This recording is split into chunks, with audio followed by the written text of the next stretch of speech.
हम बात करेंगे फार्माकोडायनामिक्स के बारे में। फार्माकोडायनामिक्स क्या होता है? Pharmacodynamics is the study dealing with the what drug does to the body, मतलब ड्रग हमारी बॉडी पे क्या रिएक्ट कर रही है और कैसे रिएक्ट कर रही है। तो कोई भी ड्रग आप लेंगे, चाहे वो ओरली हो या आईवी हो, तो किसी रिसेप्टर से बाइंड होगी। हर एक ड्रग अपने एक अलग रिसेप्टर से बाइंड होती है जिसके द्वारा वो फंक्शन क्रिएट करती है।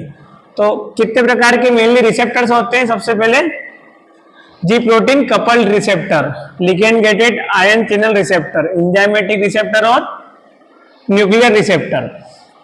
रिसेप्टर क्या होते हैं? मेनली मैक्रोमोलिकुलर प्रोटीन, जो कि आपके ड्रग की सिंथेसिस या उसके फंक्शन में यूज होते हैं, मतलब जिन पे ड्रग बाइंड होगी। जैसे लॉक एंड की थ्योरी आपने पढ़ी होगी, तो ड्रग यहाँ बाइंड होगी आपके रिसेप्टर पे, उसके बाद वो इफेक्ट करेगी।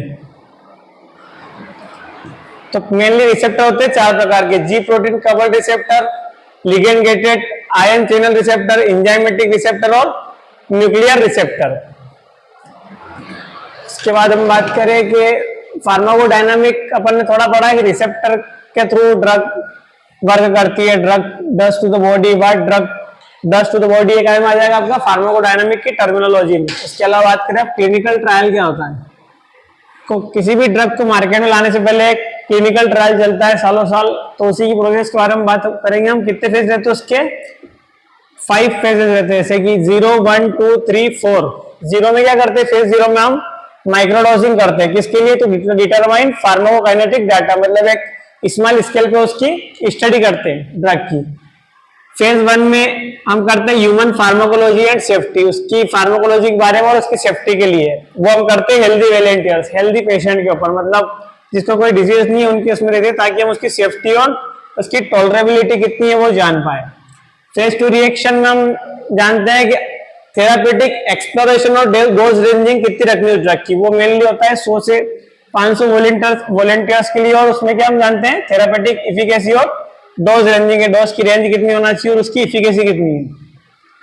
फेज 3 में हम क्या करते हैं? उसको कंफर्म करते हैं कि हाँ ये ड्रग मार्केट में जाने के लिए सही है, उसकी थेरापेटिक कंफर्मेशन करते हैं और उसका कंपैरिजन करते हैं अदर ड्रग से, जिसमें हम उसकी सेफ्टी, टॉलरेबिलिटी, मतलब कितनी टॉलरेबल है वो, कितनी सेफ है, वो किस पे करते हैं हम? 5000 से ज्यादा वॉलंटियर्स पे, मतलब लार्ज पॉपुलेशन में करते हैं, जिसके लिए हमको एक एनडीए न्यू ड्रग अप्रूवल ये सबमिट करना पड़ता है। किसको? एफडीए को। और फेज 4 में आपकी मार्केट में ड्रग पहुंच जाती है, जिसको हम कहते हैं post marketing surveillance.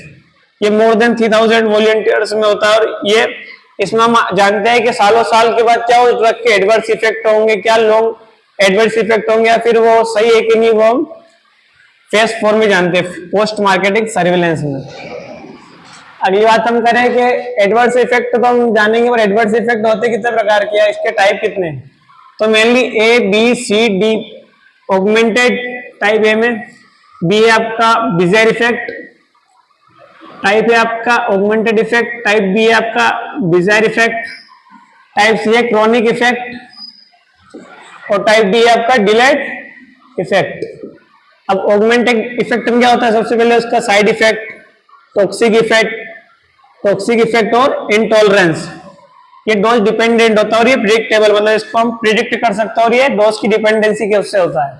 Type B है आपके बिज़ायर इफेक्ट, जिसमें आपकी एलर्जिक रिएक्शन है। ये क्या है आपका बिज़ायर इफेक्ट?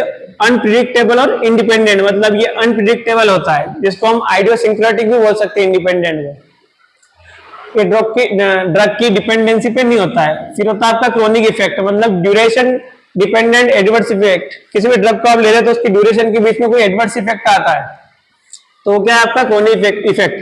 जैसे non steroidal anti inflammatory drugs आप ज्यादा लेते हैं तो आपको पेप्टिक अल्सर होने के चांसेस रहते हैं, वो आपके किस में आएगा? क्रोनिक इफेक्ट में।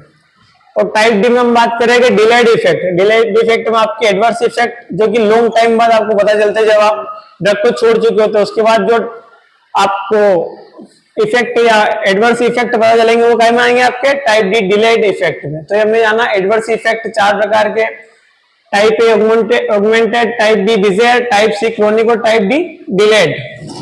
फिर हमने बात करी थी क्लिनिकल ट्रायल 0, 1, 2, 3, 4। 4 को हम क्या कहते हैं? फेज 4 को पोस्ट मार्केटिंग सर्विलेंस। और फेज 0 को माइक्रोडोजिंग स्टडी, ह्यूमन की सेफ्टी और फार्माकोलॉजी के बारे में किस में बात करते थे? फेज 1 में। उसकी डोज रेंजिंग और एक्सप्लोरेशन के बारे में फेज 2 में, और थेरापेटिक कंफर्मेशन एंड कंपैरिजन में हम फेज 3 में बात करेंगे, जिसमें हम उसकी सेफ्टी और टॉलरेबिलिटी देखेंगे। इसके पहले हम बात करी थी कि टाइप ऑफ रिसेप्टर कितने प्रकार के होते हैं, G protein coupled receptor, ligand gated ion channel receptor, enzymatic receptor और न्यूक्लियर रिसेप्टर।